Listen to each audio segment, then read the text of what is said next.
Hope this is working well. It's my first time trying this method of recording. So here we have our data sets, and it is pretty simple. So it's 1, which is actually the rank of the country and metals per capita. This is simply just the country here. This is the metals, and then per capita is simply just the metals divided by population, which gives us about 13,000 for San Marino, and that puts them in first place. Though they only had 3 metals, they had a very low population of just under 34,000. The United States actually led the way with the most medals of any country in the Olympics with 113, but you can see here they're ranked in 59, which is actually on the lower end because they have such a large population, 331 million.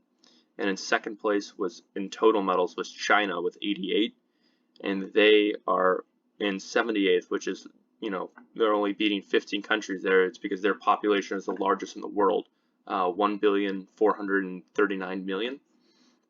And if we get into some graphs here, you can see China sort of as an outlier due to their large population. So you can see their metals per capita is right here on the higher end, and then this is actually India, who came in last of metals per capita. They had a low number of metals, and they have the second highest population of any country in the world.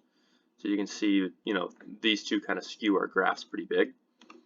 And then these are ranked by population. So you can see here the two countries with the highest populations.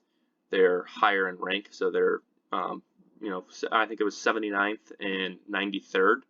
And then these countries here with lower populations seem to have a lower rank. So kind of a strong correlation there between population and rank, with the lower the population, the lower the rank.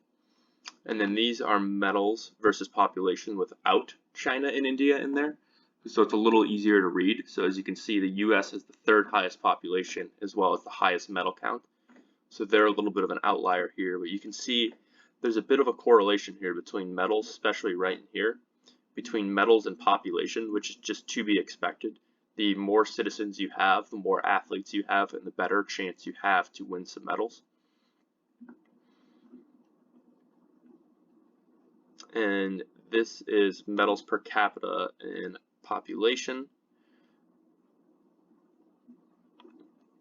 And this is metals just versus population once again.